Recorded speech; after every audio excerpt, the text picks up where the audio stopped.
cyclists of all disciplines. William Wolverton back again for another video. Hope you all are doing well.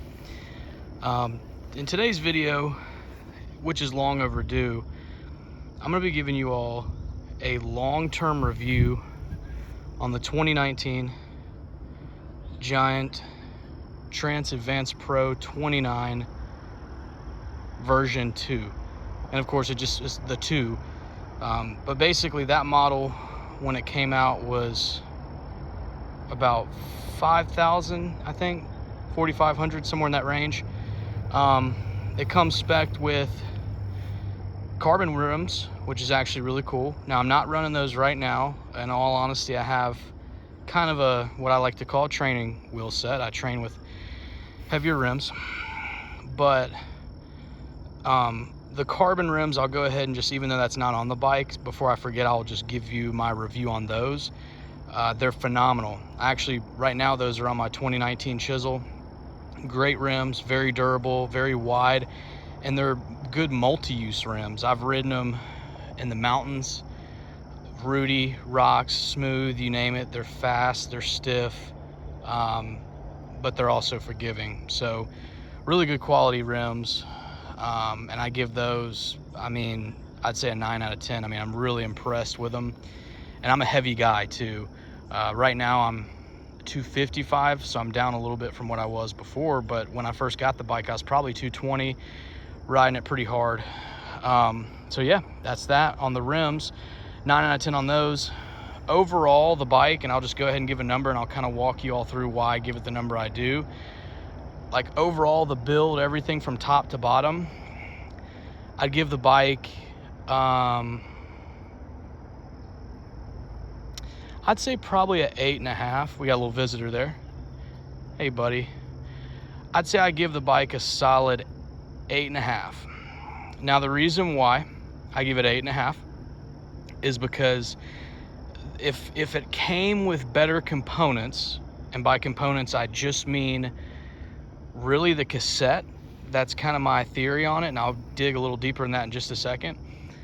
But if it came with better components, mainly cassette and derailleur, I think we'd be giving it a 9.5. I mean, seriously, it's an amazing bike. So let's kind of dive a little deeper. Why is it an amazing bike? First, we'll kind of talk about the pros. I already touched on the rims, and then, you know, after I get through with the pros, I'll tell you guys some of the stuff I don't like. So let's start from the front of the bike. What do I like about the front of the bike? Well, it didn't come spec with these tires. It came spec with the Minions, if I'm not mistaken, Maxxis Minions, and they were really good tires.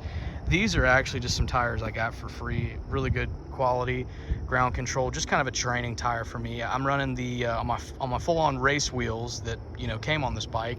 Those, I'm running the Fast Track in the front, and then a Schwabel Racing Ralph in the back. So a Specialized Fast Track in the front, Schwabel Racing Ralph in the back. That was mainly because I was working at Backcountry when I got the Schwabel, and so I got a discount. It's a good tire, but before that, I think I was running the Renegade in the back. I'll be honest, I kind of like the Renegade. It's just not as durable, but we'll not get off track. So the one big thing I liked about this bike was the tires.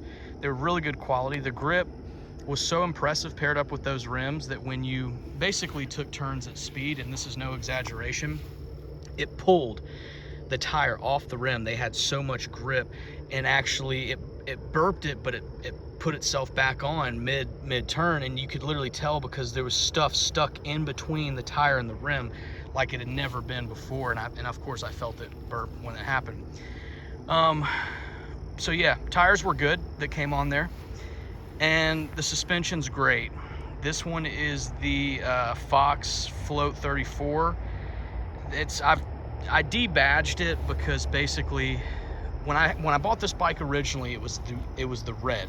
I can't remember the exact name of the red. You know, every brand's got their own kind of different names for the colors, but it was like really cool looking racing red. And, you know, I've always been a big Ferrari fan. Of course, you know, red's their signature color. Never had a bike in all red, and the really cool thing about how they did the red version of this is like it was solid red all the way through.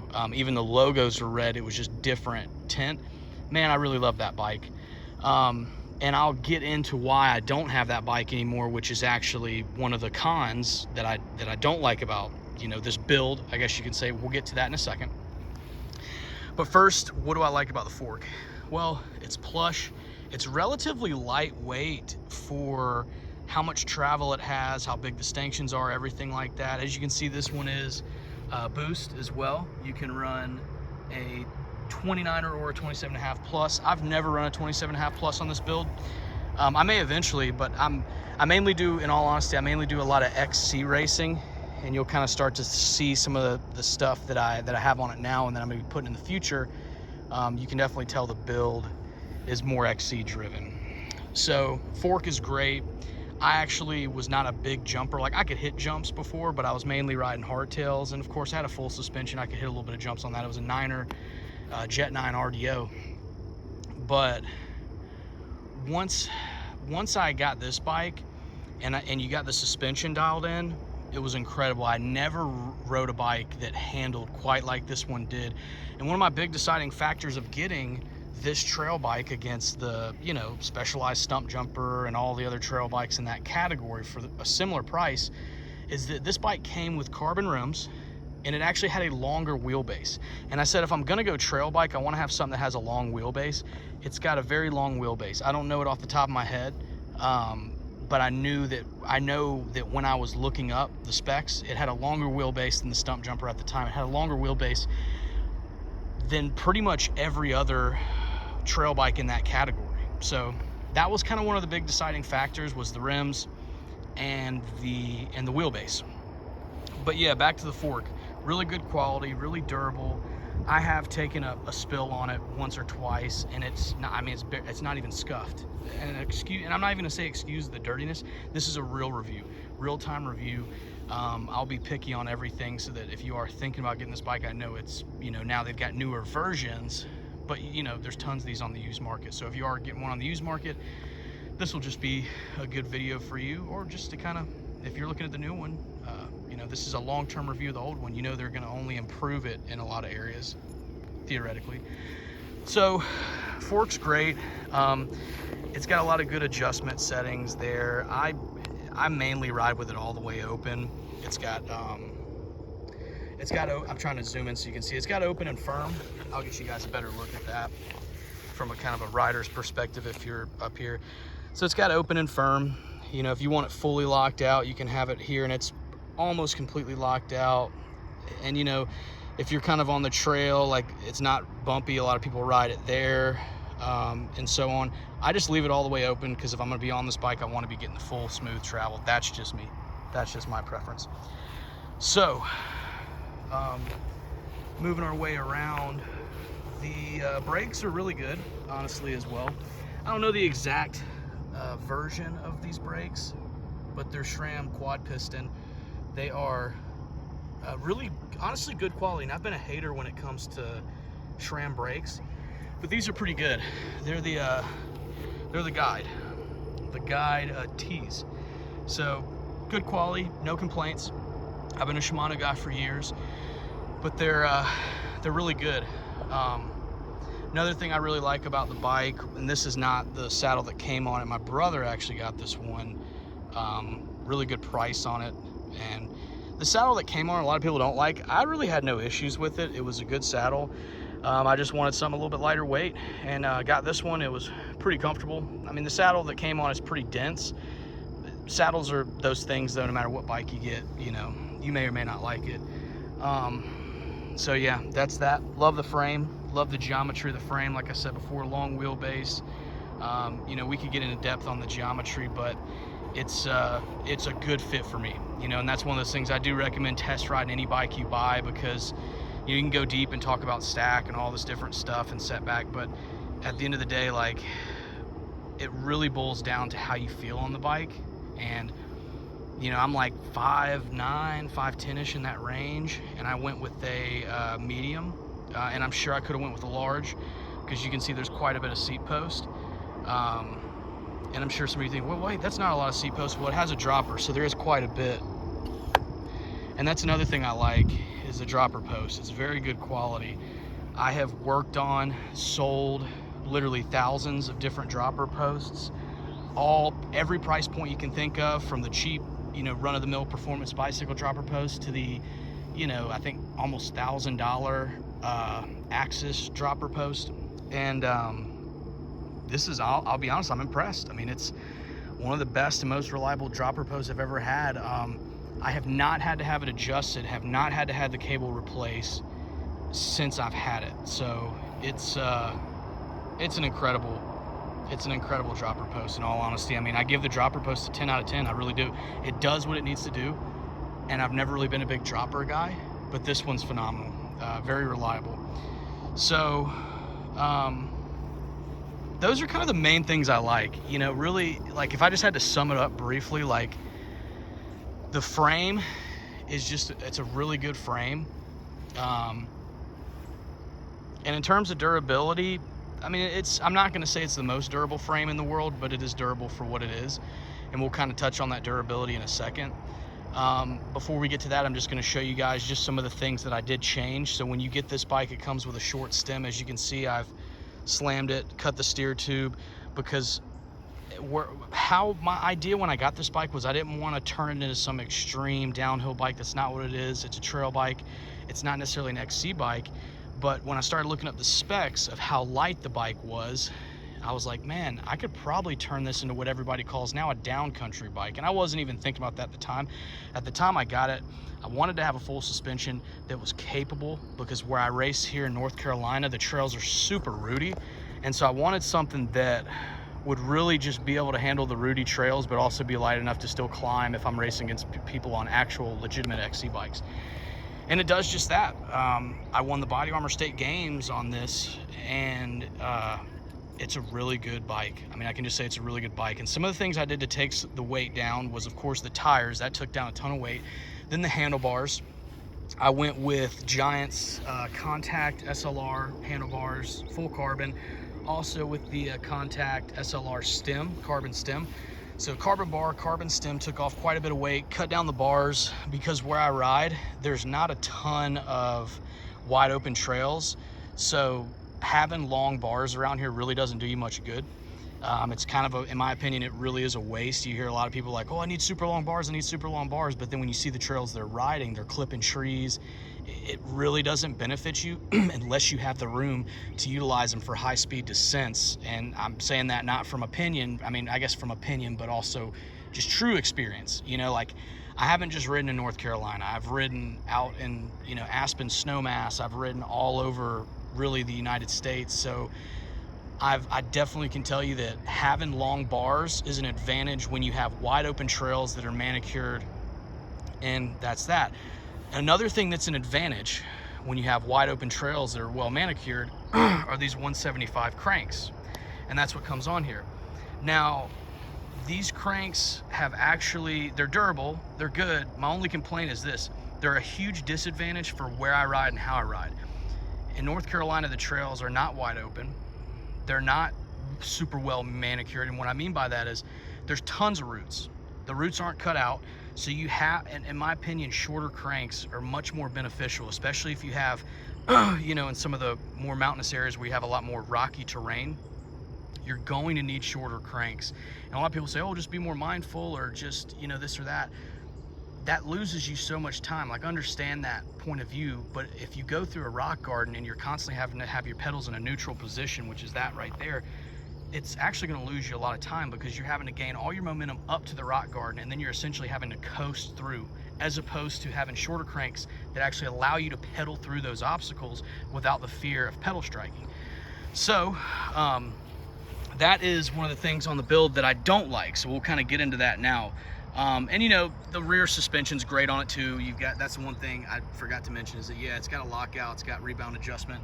This has rebound adjustment as well. I recommend, if you are dialing that in, do it one click at a time. And really, if you're patient enough, do the PSI when you're dialing the suspension in 1 PSI at a time. I know it sounds crazy, but if you do it like that, you will ultimately end up with the perfect setup for you, because you will have dialed it in down to the exact PSI and the exact rebound. And that's how it is for me. Like, if I'm just going out and I want to jump on this bike, it's going to be a totally different setup than when I'm going to go, like, actually race on it. But back to the drawbacks. So that's all for the positive things, right? Which is pretty much the entire frame except for parts of the drivetrain. So the entire frame, like I said, I give it a 9.5. It's phenomenal. Now, when we're talking about the drivetrain, these cranks are 175 in the bottom bracket on this bike. Like I talked about, the long wheelbase, it also has a low bottom bracket. These 175 cranks have not done me any favors. I've been pedal striking so much that I've taken falls, and not even just falls, I snapped the red frame. So let's get into that. So that's why I don't have the red frame, because I was riding a trail called Owl's Roost. It was the day after a long race that we did, and I really wasn't going that fast. And I rode a section that I had ridden 1,000 times, that I'd ridden on numerous different bikes, full suspension, hardtails, everything, you name it. Never had I pedal strike at the point that I pedal striked at. And I pedal striked, and I wasn't going that fast, but it was just how everything happened. It was so hard, the force, because so much of the crank got it. It actually snapped the frame right there. So yeah, thankfully Giant's got the best warranty in the business. Shout out to Cycles Dioro as well. They were able to get me a brand new frame. Everything worked out great there, and so they actually replaced it with the Zero frame, which is actually the highest level frame they make. Apparently there's no differences, that's what we were told, but I like to tell myself it's lighter, just to, you know, pump myself up. Maybe it is lighter, maybe it's not, but I know the color is really cool. I loved the all red, but this one's definitely growing on me, and it's the kind of thing too, it's getting darker out here right now, sun setting, so you're not really seeing a ton of the highlights. But I made a video on Instagram, and when you look at this, like when the sun's hitting it, it definitely, as people say, it pops. It's got a really cool look to it. It almost, and the name of the color I think is Chameleon, and it does change. It almost looks bluish. It definitely changes in different light. So those are kind of some of the highlights. I guess the final thing that really has, like, I mean, if I could give it a negative, I really would give it a negative, like a -10, no exaggeration, which is, because the cranks I can live with. Like, I'll be honest, I could live with it. Like, you know, be more mindful, right? I get it. You know, I can lose a little bit of time here and there, right? Pay more attention to when I'm pedaling and all that stuff. Yet I never really had to do that before, when I was running, you know, 170 or 175s. But I'm gonna get, you guys will see later in this video, I'm gonna be getting some really nice 165s coming in. I'm not going to give away what type of crank I'm going with. Am I going Shimano? Am I going SRAM? Am I going you know, AliExpress? We'll just have to see. But that is the one thing that we do have coming, is new cranks. I've already got a cassette on my other wheels, new rear derailleur, and that's it. So what do I think about this cassette? Well, it's the worst. And like, I'm not saying that just to be funny. I'm not saying that just to be harsh. This is hands down the lowest quality, the worst cassette I have ever ridden in my entire life. And I hate to say that, you know, and I'm sure SRAM, if they see this, they're, oh, you know, they're going to be mad about it. But here's the reality, guys. I have ridden throughout over 10 years working on bikes, or however many years it's been at this point. I have ridden, no exaggeration, thousands of bikes. New, used, everything you can think of. My training bike is my dad's, or my training bike was my dad's. I still have it. It's basically 13 years old, if not more. In fact, it might be 16 years old. It's a Diamondback Response, and it's got Shimano 8-speed on it. I hardly ever have to adjust that bike. It never skips, and it's very old components that are on there. I could go through the list of other, you know, shifting systems. Like, you know, here's a good, actually closer to apples to apples comparison, because that's Shimano. I'm sure people say, oh, well, you know, that's Shimano, that's not apples to apples. Well, here it is. My other training bike that I was riding through a nice neighborhood, and they were giving it away for free. It literally had a sign on it that said free. is another Diamondback. This one's spec'd with SRAM 8-speed, I think, 7 or 8-speed. No issues. Shifts perfect. Shifts great. Never skips. This NX cassette, or whatever it is, which I'm pretty sure it's NX because it's, you know, an NX derailleur, has skipped since the day I got it. And then I'm sure some people, if you're watching this, some of the, you know, people who are maybe not believing it will say, oh, well, you know, maybe it's you. Maybe you didn't adjust it right. Hey, I'm open to that, right? So I took it to a shop I used to work at, let the head mechanic work on it, who's been working on bikes for, I don't know, 30 years, couldn't get it right. So then I take it to another shop, to a guy who's you know, everybody regards in town. Oh, he's the best mechanic in town. He's a great mechanic. Anytime I can't figure something out, I typically take it to that guy as well. Well, guess what? He couldn't get it right. Nobody could get it right. I had everybody tell me, you just need to go to GX, or it's this or it's that. And at the end of the day, it's just a low quality cassette.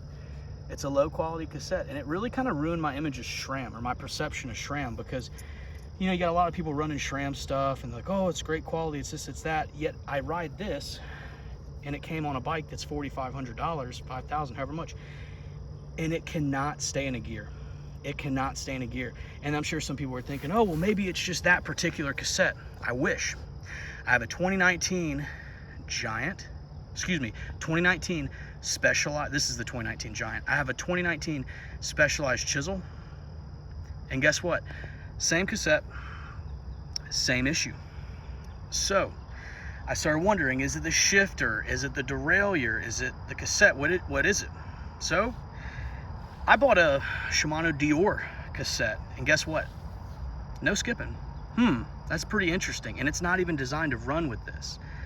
It's just terrible engineering. I mean, guys, and I hate to say it, I'm confident. And I mean, I'm willing to bet you could go do it. Go buy you a cassette off AliExpress or Temu. Seriously, one of their cheapest ones they have is 12-speed. I guarantee you it works better than this. It's terrible. It's terrible. It's the worst I've ever seen. That right there is what really brought it down, the overall ranking on the bike, which is the crank and the cassette, and mainly the cassette. Like I said, I could live with the crank, but the cassette, I would give it a -10 if I could, because the quality is so bad. And I can tell you why the quality is so bad. SRAM and Shimano got into a race of who was going to make it to the market first.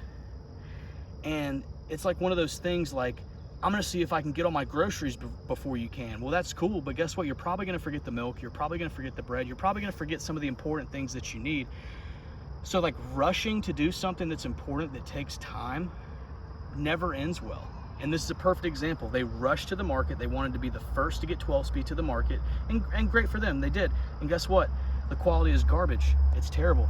So word to the wise, guys, and I don't mind saying this, I would never, to any rider ever, recommend getting a SRAM NX 12-speed cassette. It is the worst quality cassette I have ever seen in my entire life. Don't get one. You'll regret it. It's terrible. And that's that. So that's pretty much it, guys, for the review on the 2019 Giant Trance Advanced Pro 29 version 2. Great bike overall.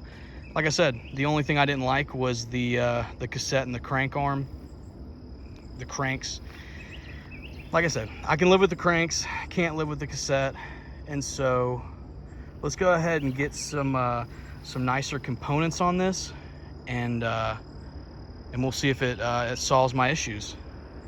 And here we are, the new and improved Giant Trance Advanced Pro 29 with the necessary changes to get it just how I want it. So let's go through some of the final upgrades that I've put on it, why I did them, and that'll be it. So the two main things that you heard me complaining about initially were the rear cassette. I got that switched out with a $40 one from eBay. I don't actually know the name of it, It's weird because it doesn't actually tell me the name. It's just like a company out of China. But if you basically go to eBay and find the cheapest 12-speed cassette, that's gonna be the one. As you can see there too, we got like a oil slick color 12-speed chain. Didn't have the best reviews on this. This is by VG Sports, but it looks really cool in person. You can tell it actually really looks good with the bike. And then we went with a 38 oval. That's right, a 38 oval. I've got a little trick there, and you can tell we got a ton of space, right? And I'm sure some of you are wondering, well, how the heck did you get that to work? Well, we'll go over that in a second. And then of course we got the XX1 crank, just about the lightest crank you can get. Now, as you guys know, I really wasn't happy with SRAM's NX drivetrain, and so I'm sure some of you wonder, well, why'd you go with the SRAM crank and, you know, Shimano derailleur, this and that, blah blah.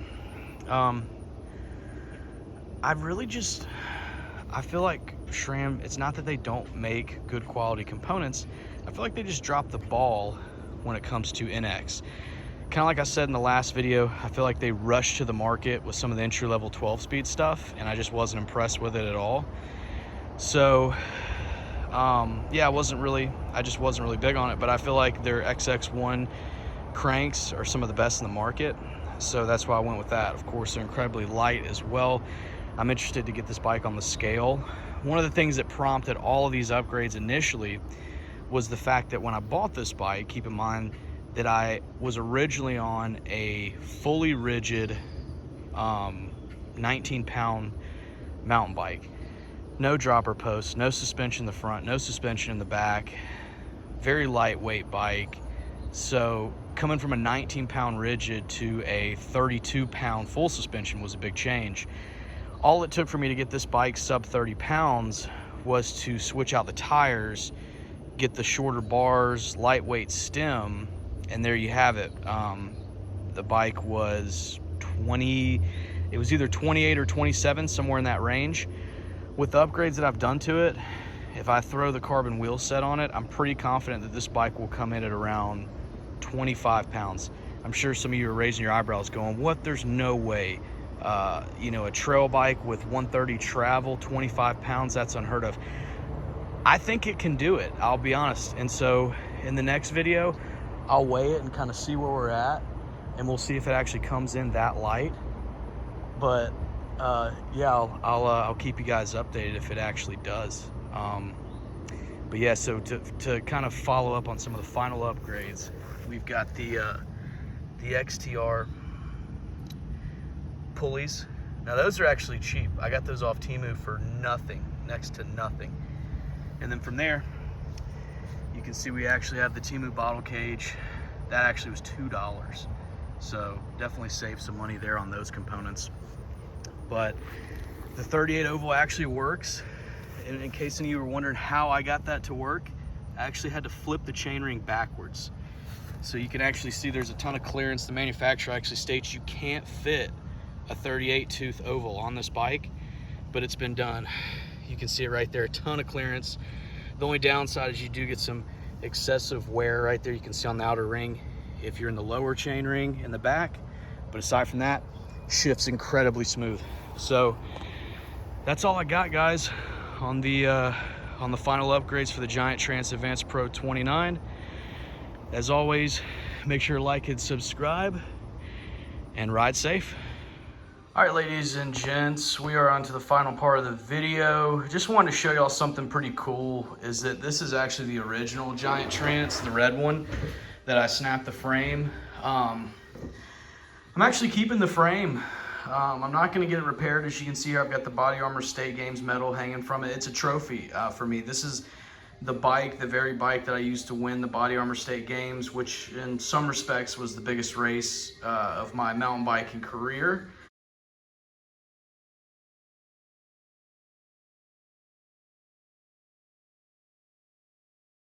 Okay, get them on. Y'all get some videos. JJ, you're ruining the video. I'm sorry. Let's go, Dylan!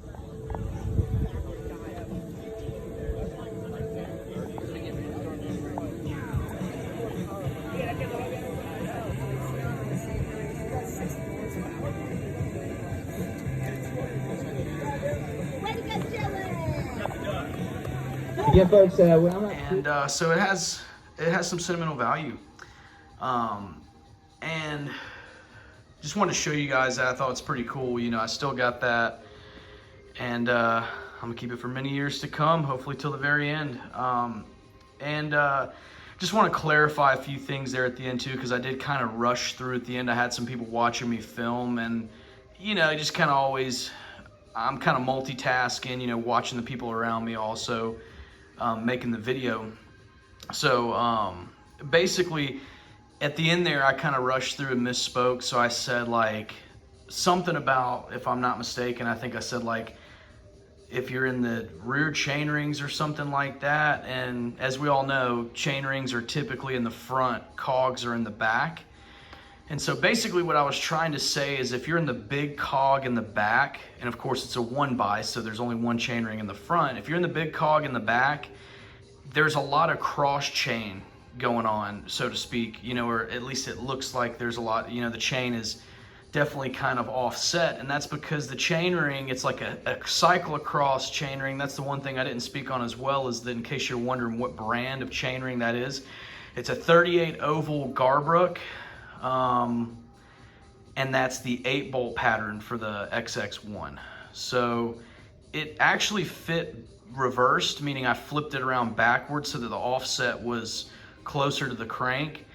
And it works. I'll be honest, it actually shifts really smooth in the, you know, power gears, the smaller cogs. It's only when you get to those little cogs you can tell there is quite a bit of resistance. It still pedals though nonetheless, and I haven't had really any issues of skipping. So it definitely rides good. But with that being said, I'll just kind of show you all how it shifts in the stand. I also, in the video, I didn't really even speak on the fact that I did get an XTR derailleur as well instead of the SRAM NX.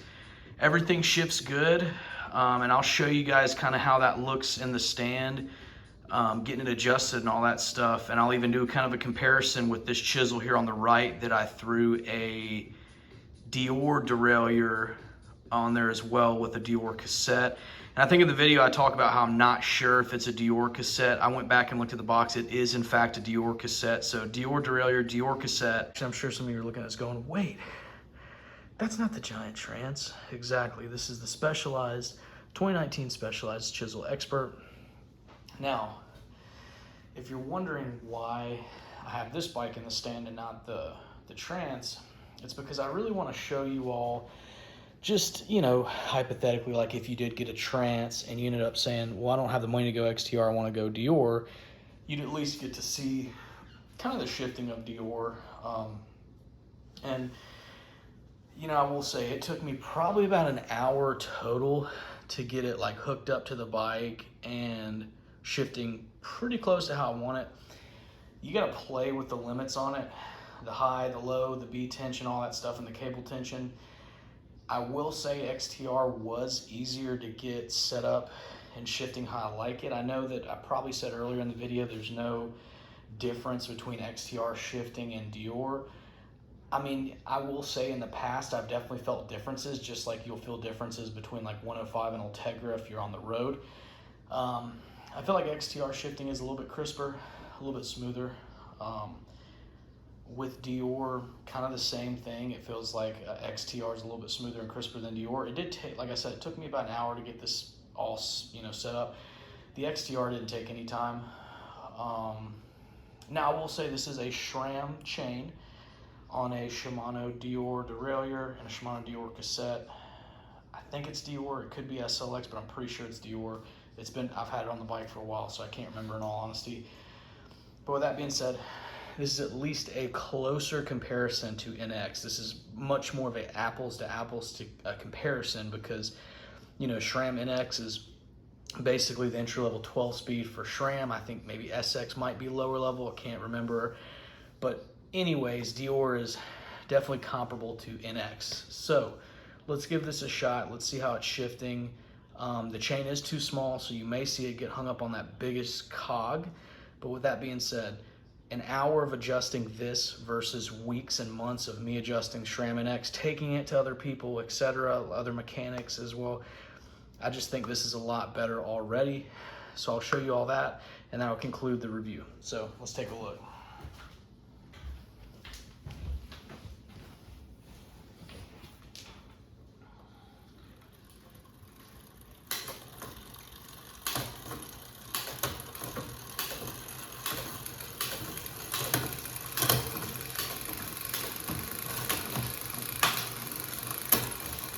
A little delay there. Even still, look at the speed of that. I mean, that's pretty solid, if you ask me.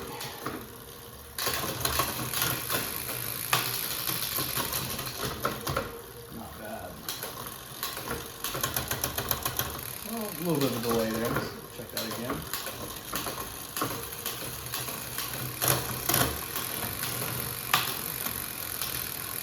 I gotta say, I'm pretty impressed with that. Not bad. Out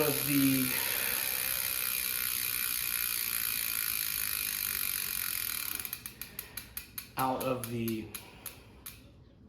2 years that I had the SRAM NX on this bike and on the Trance, I have never had either of these bikes shifting as good as they are now. So if that doesn't answer your question with the whole NX saga, I don't know what will. This is Dior. It's actually less expensive. It would cost you less money to go with a Dior derailleur and a Dior cassette than it would to go with an NX derailleur and an NX cassette. I'm running an NX shifter as well. I've grown to like the NX shifters. I'll be honest, I hated the ergonomics of SRAM when I first started using it. I just was really used to the Shimano shift levers, and I like the ergonomics better. I still do. The biggest thing I like about the ergonomics on the SRAM 12-speed shifters, the shift lever that is that when you really want to drop down a bunch of gears, I like the fact that it's that big thumb lever. So if you're like, you know, you go down a steep downhill, you're in your heaviest gear, you can like drop, I think it's like 1, 2, 3, 4, 5, you know, basically almost 6 gears at a time. That's pretty solid if you ask me. You do it's 12 speed, so you do it one more time, you're up to the second to the last gear. So from what it appears, it drops 5 gears at a time if you go, you know, full-fledged on that lever. I do like that. I'm sure Shimano shift levers do the same. I stuck with the SRAM shift lever because it's a little bit lighter weight than Shimano from what I was reading, and like the X01 or the XX1 shift levers are really expensive. Apparently they're like the weight difference between NX and those is negligible. In fact, it may even be lighter with NX from some of the things that I was seeing, depending on the model year you're looking at. So yeah, that's what I got. I give the Dior 12-speed, I'd say easily like an 8.7. I mean, honestly, the XTR, I mean, it's hard not to give it a 10 out of 10. It shifts incredible. It's super light, looks cool. I'd give this one, like I said, probably an 8.5, 8.7. Very impressed with it. Yeah, I can't really say much more about it. I mean, as you saw, it shifted flawlessly through all this. The biggest thing to consider is just play with the cable tension, play with the B tension, the high, the low limits. I was a little more, what's the word I'm looking for? Generous with how much of this B tension I was using. I usually don't, or low tension, high tension, whichever you want to call it, whichever it is, I forget. But basically the low limit, I call it tension. It's not tension. The low limit here to allow it to go into that chainring, I was a little more generous to allow it to shift a little smoother and what have you. But yeah, I think that's the biggest thing. It just took a little bit of time playing with these and I got it right. But just so you all know, it's not like I put the NX on here, or the bike came with NX. It's not like I was riding it with NX and only tried to adjust it once or twice. I gave NX every shot I could. I mean, I really did. I gave it 2 seasons of riding. I adjusted everything I could. I put the spacer there. I mean, I did everything you could think of to try to make it shift better. Nothing worked. This is, by the way, the same chain I was using with the NX setup. It's all chewed up all over the place. Like if you were to run your hand through this chain, it feels like it would almost cut your hand. seriously, because it's so chewed up. And I know I've said it earlier, but I'll say it again. The main issue is the cassette. I don't really think their derailleurs are terrible, in all honesty. I know some people have said, oh, well, they're plastic on the NX and stuff, and the Dior's plastic too. This is not plastic here. This is Dior, and this is metal. I can tell you right now, that's like aluminum or steel.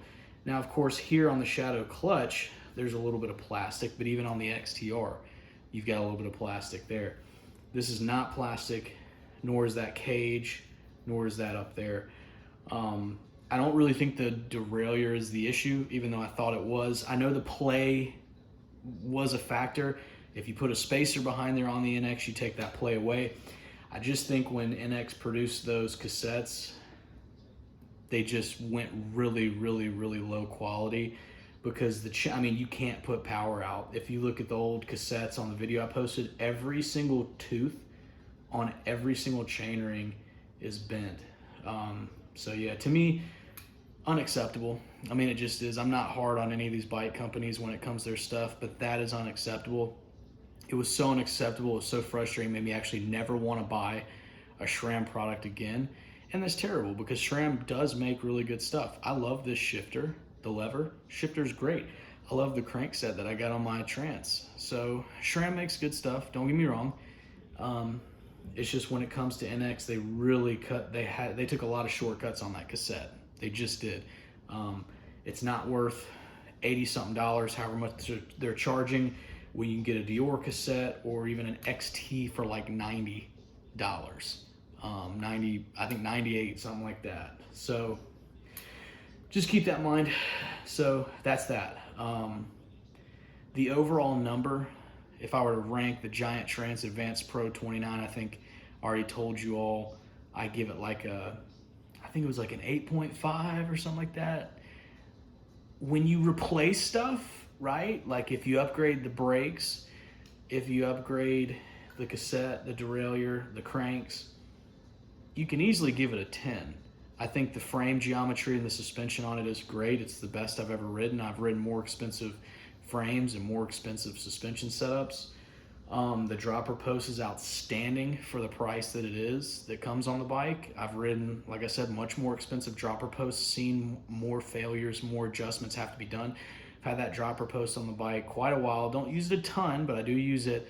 Have not had to have it adjusted once. So that's that. That's all I got, guys. Make sure to like and subscribe. I hope you all enjoyed this video. Make sure to let me know your thoughts in the comments below, whether or not you agree or disagree, or anything else you got on your mind. So stay tuned for this next video, where I'll be reviewing one of the lightest and stiffest mountain bike frames Specialized has ever produced, the 2019 Specialized Chisel Expert. All right, guys, this is the final part of the video. Just wanted to show everybody how much better the shifting is on this bike now that I've replaced the derailleur and the cassette. Of course, the chain as well, pulleys, some other stuff as well, but you know, the big upgrades to note are gonna be the cassette and the derailleur. The shifter is actually the same. I'm running a SRAM NX shifter, and I know tons of people online, this goes back to what I've said many times in a lot of different videos, is you can learn a lot from online, but you can't believe everything you read on the internet. You just can't. And a lot of people, like, the first place they jump is the forums, and they just basically believe if it's on the forums, it's set in stone, that's what it is, and that's just not true. There's so many people that get on those forums that just write to be a know-it-all. They just write to really sometimes even mislead you and troll, as some people say. So a lot of those people that are on those forums really don't know as much as they say they do, and just because you read it in a book doesn't mean it's actually true. One of the best ways to find out anything is experience, actually putting it into action in real life to then show, does it work or doesn't it work? And that's what I'm gonna show you all here. I've read tons of forums, tons of reviews that say that you cannot run a SRAM shifter with a Shimano derailleur and vice versa. Well, here I am to show you an XTR derailleur with a SRAM NX shifter. And some people are probably wondering, well, why'd you do that? Well, on this bike, this is a trail bike, but I wanted to make it the lightest trail bike it could possibly be. And of course, aside from certain things like the chainring's not the lightest, it's definitely not the heaviest, but it's a big 38 tooth chainring. So certain things aren't the lightest. The wheel set that's on it right now is a training wheel set. But with that being said, the NX shifter is actually amongst one of the lightest shifters, at least from what I read. For whatever reason, it's actually around the same weight as the XTR shifters. Like, it's within a few grams. So it's really not a huge difference. Apparently the ergonomics, and there's some extra stuff on the higher end shifters, but apparently the actual functionality, there's not much difference there. Now, same can be said for this XTR. For anybody in the reviews that goes, well, this isn't an apples to, comparison because we're talking XTR versus NX. No, I get that. But if you're actually looking at it from a functionality standpoint, from everything I've read, and of course, goes back to what I said before, you can't believe, everything you read online, but there's not apparently a huge difference in functionality between XTR and Dior, which is Shimano's entry-level components, which are pretty comparable to NX in terms of price and in terms of functionality. In fact, Dior, from what I've seen, a lot of the stuff comes in actually cheaper. So I'm just going to show you guys how smooth this shifts in every gear. This is the cheapest, like I said before, the cheapest cassette you can get on Amazon, at least that's 12 speed from what I found. $40, $45, somewhere in that range with shipping. I can't remember the brand. It did say that it was compatible with, it didn't say compatible with Shimano and SRAM, it just said compatible with most drivetrains. So I assume that means Shimano and SRAM. I kind of looked at it too, and the shift points kind of looked like what you get on a Hyperglide, so I thought it looked more like a Shimano cassette than it did a SRAM. That's kind of one of the reasons why I went with it. $30 chain off Temu, $4 pulleys off Temu as well. I don't get anything from AliExpress because they charge me more than once for every item I've ever bought, and that's not like me BSing. Like, everything I've ever bought off AliExpress, they have actually charged me twice, even items that I never received. So I'll never order from them again. But with that being said, let's go ahead and get into the shifting, just so you guys can see how smooth the shifting is on this setup. XTR derailleur with the cheapest cassette you can get on Amazon, cheapest 12-speed cassette that is. I think it's like 11 to 46, something like that in terms of the gear ratio, somewhere in that range, maybe 10 to 46, I can't remember, but it's basically it's a road/gravel cassette. They don't market it as a mountain bike cassette, even though, let's be honest, guys, it is.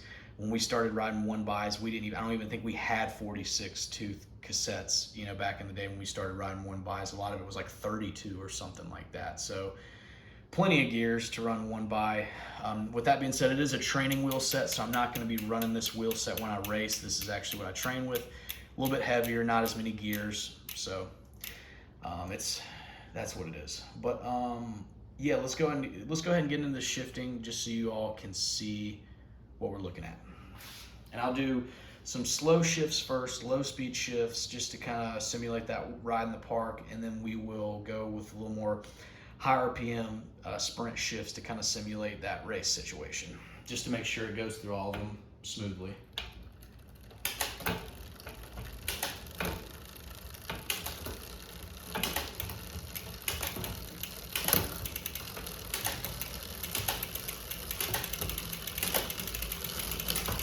Perfect. See how it comes down, very smooth.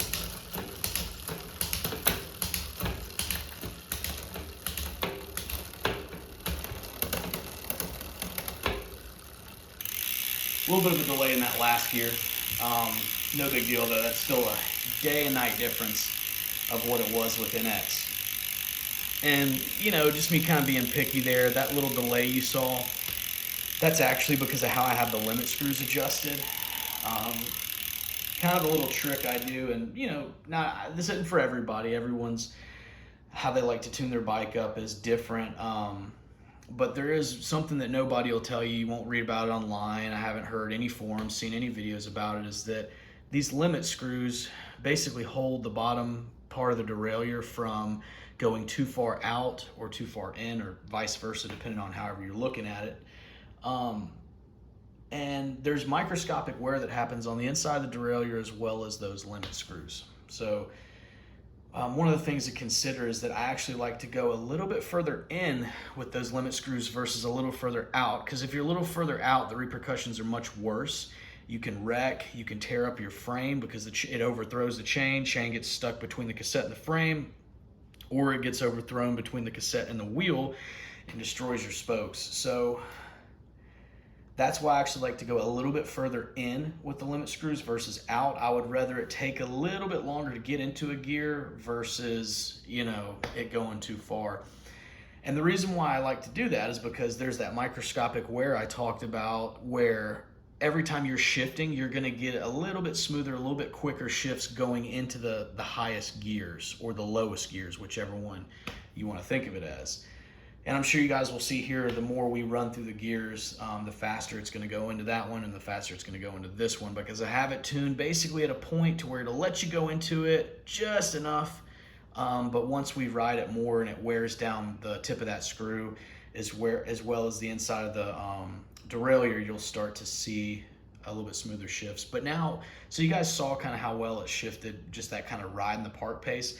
Now we're gonna put a little more power on the pedals, and we're also gonna shift a little bit quicker. We're gonna do some rapid shifts too, you know, more than one shift at a time. We'll see how precise it is, up and down. And then we're also gonna just spin a higher RPM, shift under a little bit more load, just to see how well it shifts. So let's take a look there as well.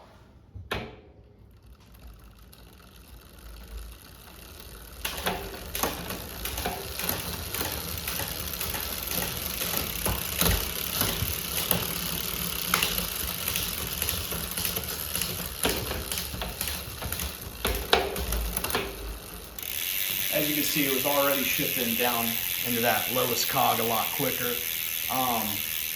Perfect shifts in my opinion, except for that last one, and that's, like I said, that's just how I have the limit screw adjusted for now.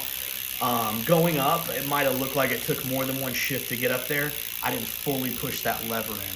So we'll do it another try just to kind of show you guys how good it is again.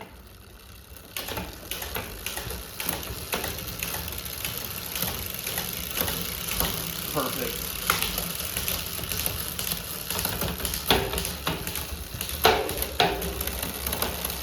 A little bit of delay there.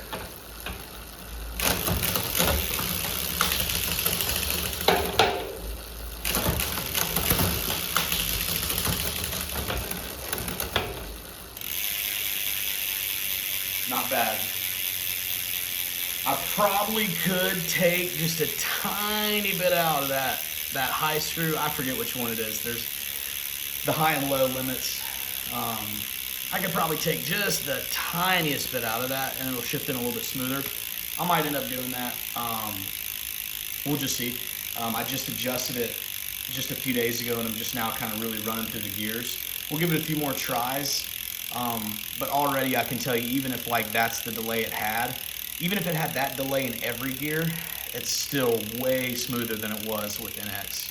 So we'll give it a few more tries. We'll do a few bigger jumps.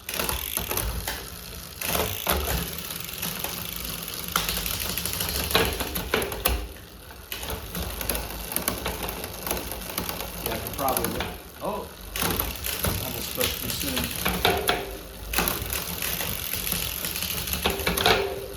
I say that, it's kind of breaking in right now. Down really quick now.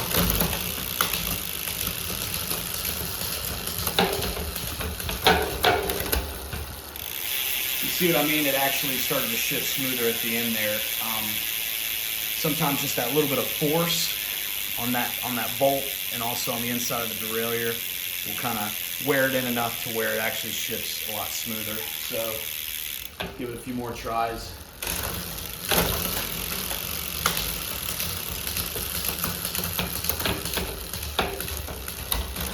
Ooh, that's good. That's good. I mean, I can honestly say without a shadow of a doubt, that is the, no pun intended, without a shadow of a doubt, shadow derailleur, shadow clutch. Without a shadow of a doubt, ladies and gentlemen, that is the best this bike has ever shifted. It has never, throughout its 2 lifetimes, because like I said, this is a replacement frame, it has never, throughout its 2 lifetimes, shifted as good as you just saw. just for the fun of it, I'll run it maybe 1 or 2 more times if you guys want to watch. If that's all you needed to see, you know, thanks for tuning in, and hope you guys enjoy the next one. But yeah, I'm gonna run through the gears a few more times, and I hope you all enjoy. And once again, make sure to like and subscribe, and as always, ride safe, and let's check out these gears a few more shifts.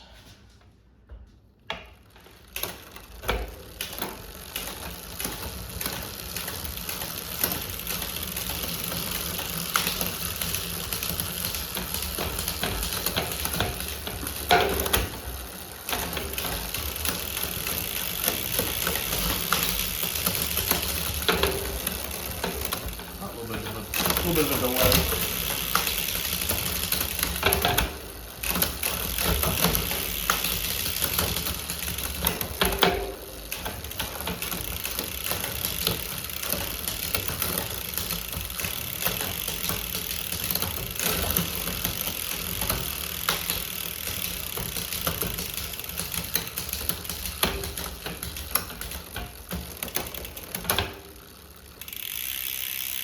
Yeah, I mean, I have to say I'm impressed. Big time impressed.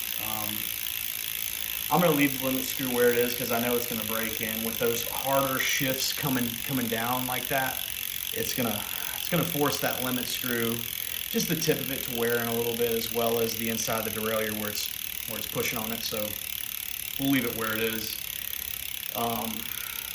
Yeah, very impressed, ladies and gentlemen. Very impressed with the shifting on this.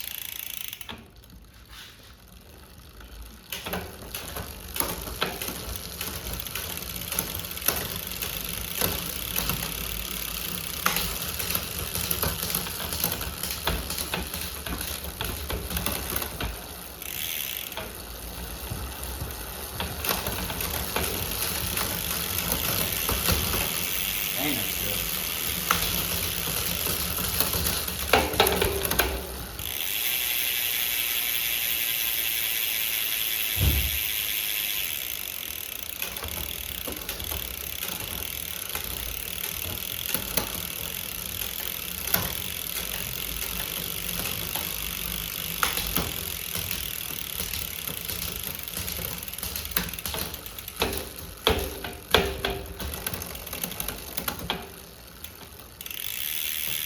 Yeah, I'm more than happy with that. Can't complain at all.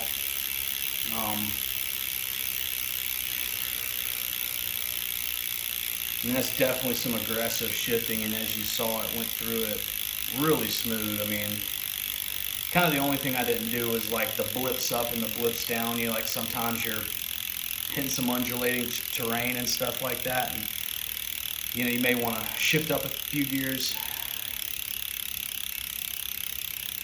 You may want to shift up a few gears, shift down a few gears. So we'll try that, and then that'll be it.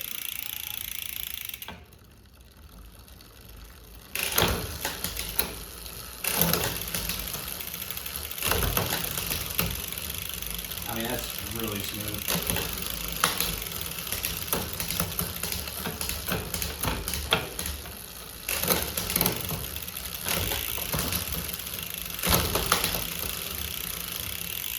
So if you guys can kind of tell what I'm doing, a lot of these shifts, like the old setup I had wouldn't have a chance. I mean, the chain would have already dropped. It would have already gotten jammed up. Like dropping multiple gears like that and then dropping down one, it's like a real test of the derailleur, because you're putting all this stress on it and then you're releasing that one gear to hope it's precise enough to know to go up that many to come down one.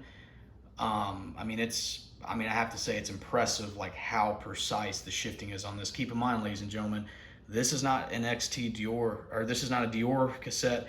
This is not an XT cassette. This is not an SLX. I mean, I said the order wrong. Of course, SLX is just above Dior, then it's XT, then it's XTR. But it's none of those. This is a $40 cassette off Amazon.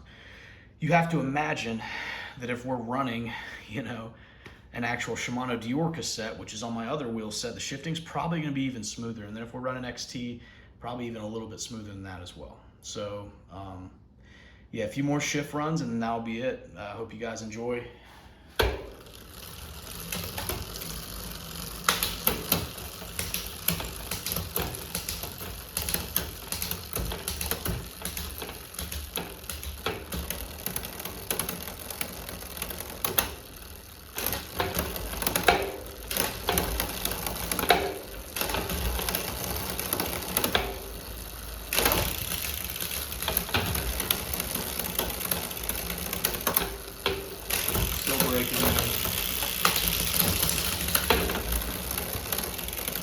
up there.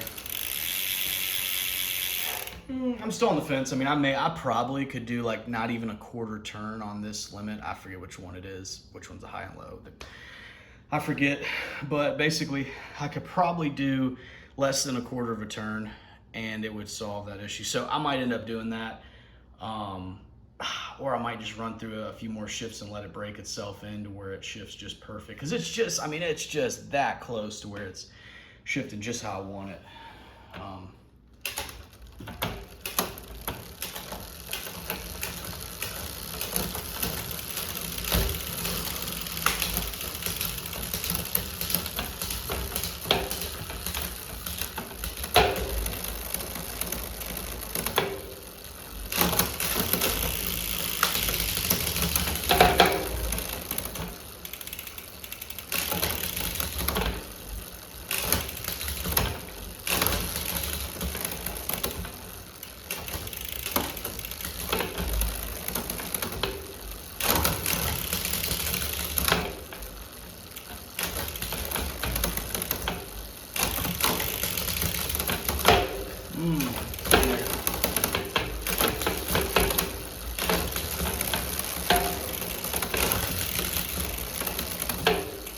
Getting there. It's shifting a little bit better every time. So yeah, I think I'm gonna leave it, in all honesty, because I kind of know how it is. The more shifts I do with it like that, eventually it's gonna go into the right gear.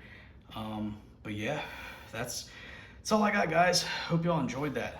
I know I did. That was really fun to actually see this bike shifting in action like that. But yeah, those are kind of the inside tips and everything like that. Really happy with the upgrades. And I might actually get around to weighing the bikes. At the end of this video, we can actually see if it was able to eclipse 25 pounds. So yeah, stay tuned. Make sure to watch till the end. So here we are, Giant Trance with all the upgrades. Here at the legendary bike shop of Cycles Dioro. Holy smokes, 26.87. That is light for a trail bike. Oh my gosh. That's awesome. All right, ladies and gentlemen, there you have it. That is that's the end of the review for the Giant Trance Advanced Pro 29. The only thing I was just gonna close on, just to let everybody know the changes, because I'm sure if some people are like really paying attention to the details, they'll say, oh, well, that wasn't the same seat that you had when you originally were reviewing the bike, and you would be right. It's just a Temu special. It's a carbon saddle. It looks like it's got padding there, and it does, but it's a very small layer. So it is a light seat, but we're talking probably a few grams difference between this one and the other one. The other one's still really light as well. Camera's having a little hard time zooming in. There we go. So I put a little bit lighter saddle on there. As it sits right now, I've got this little mud flap, because I'll be honest, I do ride in the rain. Not on this bike a lot, but quite a bit. So I just felt like it was something I could use. So I added that after the fact. So when the bike was weighed on that scale that you saw at 26.87 pounds, I think it was, it had everything you see here minus the mud flap, which the mud flap maybe would be a few grams. It's really just a small piece of plastic. They make it look carbon. I really just think it's probably just kind of looks, to be honest with you. I don't actually think it's carbon. They say it is, it really is. I mean, who knows, maybe it is, but it looks like it's more some sort of plastic. But yeah, that's that. 2019 Giant Trance Advanced Pro 29. That, in all honesty, is the lightest trail bike that I've ever owned, lightest trail bike I've ever ridden. I mean, just to put in perspective, guys, you can spend upwards of $10,000, and actually I say upwards, you can spend over $10,000 and still might not get a trail bike that comes in under really 28 pounds. So this thing came in at 26, and there's still room to improve. The rims on these are actually trail rims. If you really wanted to make it the ultimate down country bike, you could put some XC carbon rims on there as well. Grips as well. These are not the lightest grips. You could go with some ESI, save a little bit there and take off some more weight. But yeah, overall, as the bike rides, after getting the shorter cranks installed on there and everything. No pedal strikes, bike ride's great. I give it a, as it is right now, I give it a, I'd say a solid 9.2, 9.3. It's definitely the best bike I've ridden overall. For a trail bike, it climbs incredibly well, and the descending is just amazing on it. With the short cranks, it's honestly funny. Like I was telling my brother, it's actually funny because the bike feels so small. It feels like a tiny bike now, which is what I wanted. And the last thing I was going to say about it is, with my height range, I could have gone with a large frame, but the difference is going to be how the bike handles.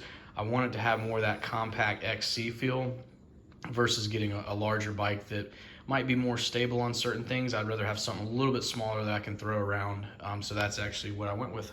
But yeah, once again, thanks for tuning in, everybody. Make sure to like and subscribe. Sorry for the little clip there. The phone kind of glitched out. If you guys have a lighter weight trail bike than this, please comment below.